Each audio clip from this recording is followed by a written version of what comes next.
There's been some setbacks here at Metro, whether it was over the weekend where software programs for tracking systems failed and the backup system also failed, and also some of the other events of the last couple of weeks where train operators faced both derailment and car doors opening and so on.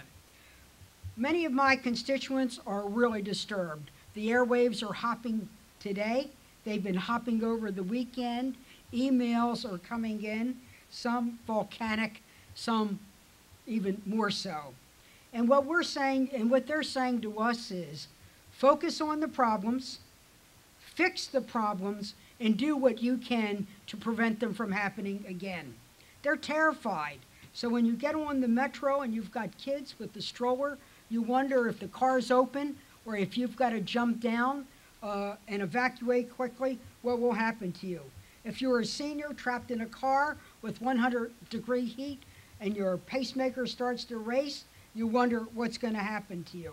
We have to make sure that people do not lose their confidence in Metro. We have very hardworking and dedicated people. We have governors working together. We are working together, so we need to make sure now, having moved progress forward substantially, we need to now focus, fix, and continue our reform efforts. To do that, I'm asking, along with the members of the delegation, to ask our federal leadership, both the Federal Department of Transportation and Mr. Rogoff, the head of the Federal Transit Administration, to update that great audit they gave us 3 years ago that set us on the path of reform. Today we're going to announce much progress, but we want to make sure that we keep the progress we've made and make even greater progress on safety and predictability and reliability. So we ask you to please do that. Reforming Metro means putting safety and reliability mechanisms in place. And that's been the goal of the delegation. 3 years ago, this summer, in June, there was a terrible, terrible accident in which 9 people died. 76 people were injured, and now are still, many of them, struggling with their road of recovery. Often when we have these tragedies, people say a grateful nation never forgets. Well, the Maryland, Virginia, and Eleanor Holmes Norton did not want to forget it. But it was the Maryland delegation that led the way. Certainly in the Senate, Senator Cardin and myself.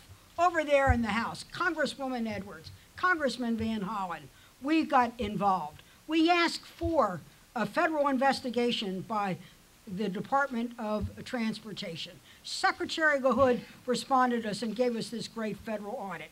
But also where there is death and tragedy, our National Highway Transportation Safety Board, ever the ready, was on the job looking at what were the causes. But we didn't only want the causes, we wanted a must-do list for reform, and they gave us their 10 most wanted things to be able to reform not only Washington Metro, but keep transportation nationwide. In order to really do our job, we called for new management here, new board, that's happened, and also we all said we all needed to be safety officers. So while we were working on reform, we knew we needed to do crash-worthy cars. We needed technological innovation. We knew we needed better work rules for our people so they could get the rest to be ever the ready. And we put in, for the last 4 years, $150 million every year to continue the steady progress. Because you see, if we want a safety of culture, we all have to be safety officers. I'm so proud of the Maryland delegation. Congresswoman Edwards introduced it in the House, Senator Cardin and I in the Senate. As we worked on the money, there was Congressman Van Hollen, Congressman Steny Hoyer. And working with others, we were able to do this. So what has now happened?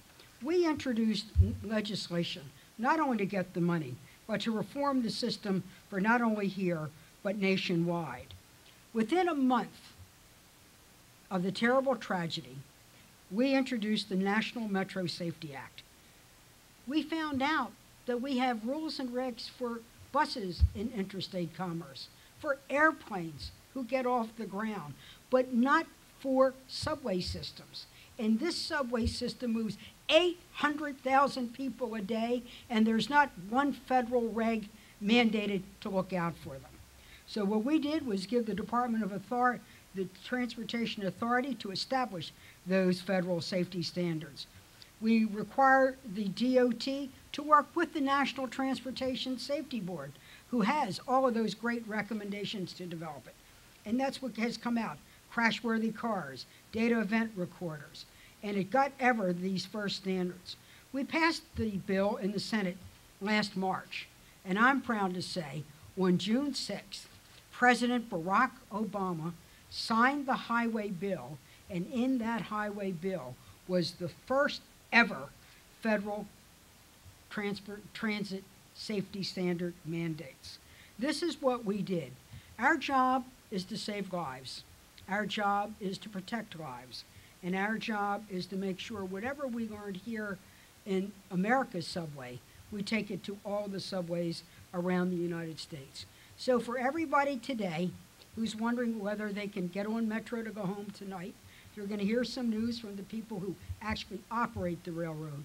But from your delegation, you need to know we've been on the job. We see ourselves as safety officers. We're going to continue this work. We passed the legislation, we put money in the federal checkbook, and we're going to implement whatever recommendations come out of the update of the audit.